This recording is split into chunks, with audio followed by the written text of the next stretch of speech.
Écoutez, avec plaisir. C'est venu comme ça. Je pense que beaucoup d'entre vous devinent que c'est pas fin mon attachement à votre corporation. Moi, je suis petite fille de commerçant et je pense qu'il y a des ponts qui sont palpables entre les commerçants et les agriculteurs. C'est-à-dire que quand l'année commence, on ne sait pas comment on va la finir, on ne sait pas de quoi finalement on va vivre. Et cette espèce de précarité, cette passion du travail bien fait, je crois que je la partage. Alors quand j'ai vu ce mouvement naître, alors d'abord avec les pancartes à l'envers, et il y a Benjamin ici qui est un ancien de l'Amour et dans le Pré, et on est une famille avec les anciens, et donc j'ai vu naître le mouvement. Évidemment qu'on était solidaires, et j'ai dit comme ça, si vous venez à Paris, vous allez voir qu'on saura vous accueillir.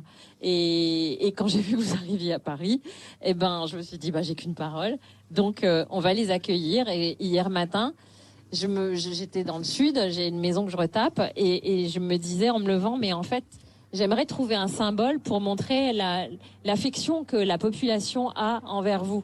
Parce que ça, c'est vrai qu'on ne le dit pas toujours, mais je crois que s'il y a un mouvement, si ce mouvement est particulier, c'est peut-être que vous ressentez que cette fois-ci, les Français sont avec vous.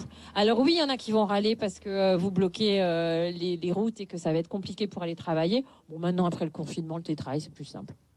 Donc c'est quand même plus facile. Mais c'est vrai qu'il y a des gens qui vont râler. Mais si vous réussissez à avoir un mouvement dur, pérenne, sans violence, vous ferez la différence avec tous les autres mouvements. Et je peux vous dire que les Français, ils ont compris. Ils vous soutiennent.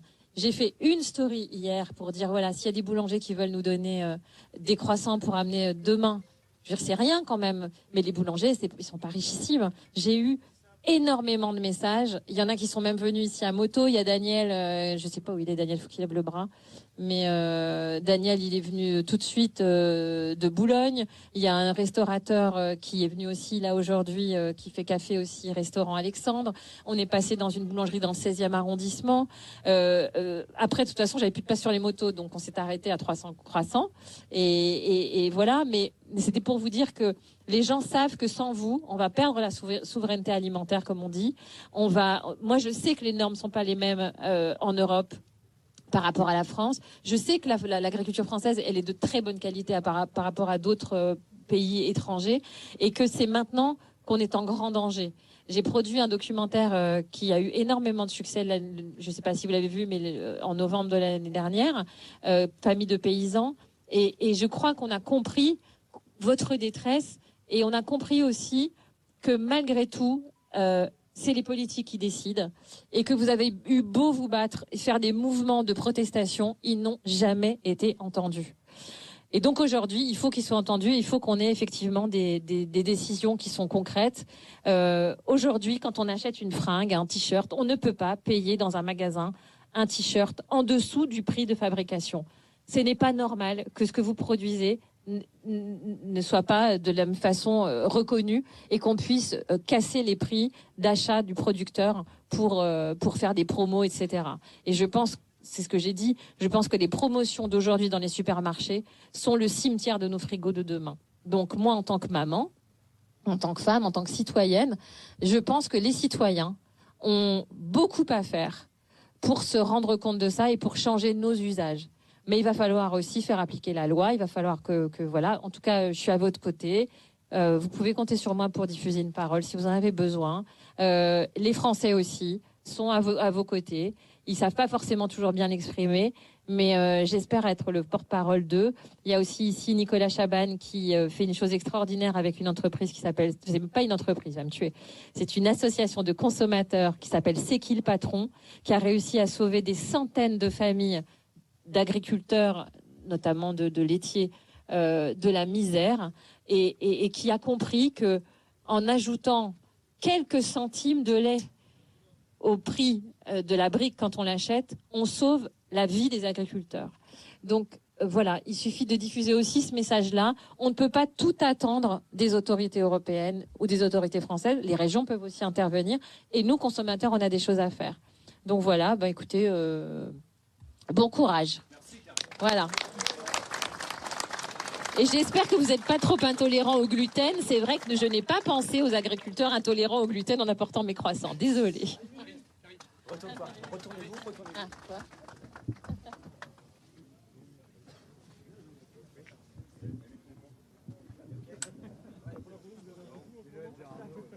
On va laisser les croissants, on en a apporté, je crois, à peu près 300. Et si jamais... oui, je voulais dire aussi... Bon, moi, je suis venue sur la 4. Je pense que le mouvement va durer à peu près au moins 4 jours. 2 semaines ? Bon, même 2 semaines. De toute façon, si ça porte ses fruits, on s'en fout. Voilà, moi, je peux pas... Demain, je fais les grosses têtes et vous écoutez les grosses têtes. Alors, s'il vous plaît, voilà, je peux pas me couper en deux. Mais si les gens nous écoutent, qui sont boulangers... Les grosses têtes ici, mais ça dépend pas que de moi quand même. On va demander à Laurent Ruquier, à RTL. Tiens, il est là, dire comme d'RTL. Emmanuel, il est là. Tu peux nous organiser des grosses têtes ici ? Ce serait trop bien. Ah là là, ce serait trop bien. Parce qu'ils nous écoutent tous. On est d'accord, vous écoutez tous sur le tracteur ou pas ? Voilà, eh ben si tu vois, ce serait normal que RTL se délocalise pour faire les grosses têtes. Ici, ce serait super symboliquement. On va essayer, il faut le temps de l'organiser, mais on va essayer. Qu'est-ce que je voulais vous dire ? Si les gens nous regardent là et qui sont boulangers et qu'ils ont envie d'aider, on peut faire un mouvement, le croissant paysan. Pourquoi le croissant ? Je vous dis en deux mots pourquoi le croissant. Le croissant, c'est fait avec de la farine française, avec du beurre, donc du lait français. Donc le croissant, de nos fiertés du petit déjeuner, ça peut être vraiment en danger. Ensuite, c'est né d'une fronde. Le croissant, en fait, bon, c'est la viennoiserie, ça venait de Vienne, mais ça ne ressemblait pas à ça. Et un jour, les Parisiens ont décidé de faire de la viennoiserie parce qu'ils en avaient marre de payer des taxes sur le sel. Donc ils se sont dit, qu'est-ce que je peux fabriquer qui se vendra aussi bien, mais où je ne paierai pas ma taxe ? Donc je trouve que c'est quand même fort aussi. Ensuite, pour ceux qui ont déjà voyagé à l'étranger, souvent on se lève le matin, on va dans notre hôtel, on se dit, ah tiens, je vais me faire un petit croissant. Les croissants à l'étranger, c'est dégueulasse. Les trucs, tout le monde dirait des brioches avec du sucre glacé, c'est dégueulasse. Et souvent on se dit, ah, quand on va rentrer en France, on va pouvoir se faire un bon petit croissant. Ensuite, j'ai eu beaucoup de messages. Un croissant, ça se vend 1,20 €. Et souvent, ce qu'on aime faire, c'est offrir un croissant à nos enfants le dimanche, on va à la boulangerie. Vous êtes une corporation, le dimanche, vous êtes au Turbin. Vous n'allez pas à la boulangerie et vous n'avez pas forcément les moyens de racheter un croissant à 1,20 € à chacun de vos enfants. Donc je trouve que à travers ce symbole du croissant paysan, c'était vous rendre hommage et vous dire que les Parisiens aussi vous aiment à travers ce qui fait notre fierté à nous. Donc voilà. Donc si vous, qui nous regardez, vous avez une boulangerie, vous avez 20 croissants, 30 croissants, je sais pas, allez sur les points de blocage et lancez ce petit mouvement, réappropriez-vous ça.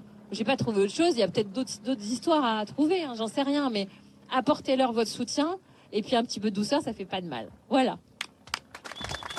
Alors, juste 2 mots pour rebondir. Aujourd'hui, les agriculteurs, ils peuvent attendre de ta part des preuves d'amour, sans jeu de mots. Mais ils n'en ont pas besoin, ou au moins que tu l'organises. Mais ils n'ont pas besoin de preuves d'amour du gouvernement.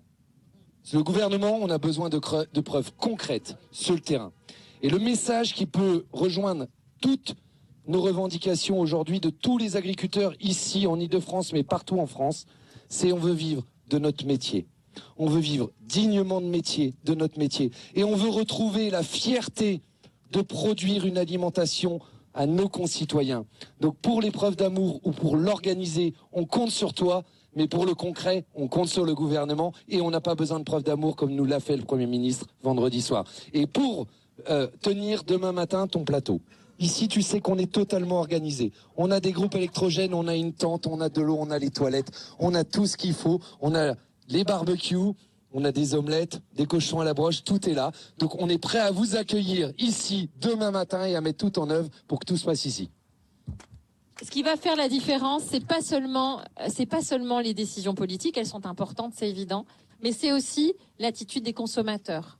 C'est-à-dire qu'à un moment donné, quand on est dans son magasin, je parle pas de la population la plus pauvre qui vit des aides, qui regarde au centime près ce qu'elle va acheter parce qu'elle peut pas nourrir ses enfants. Ceux-là, on va pas en parler parce que ça sert à rien. Ils sont dans une survie.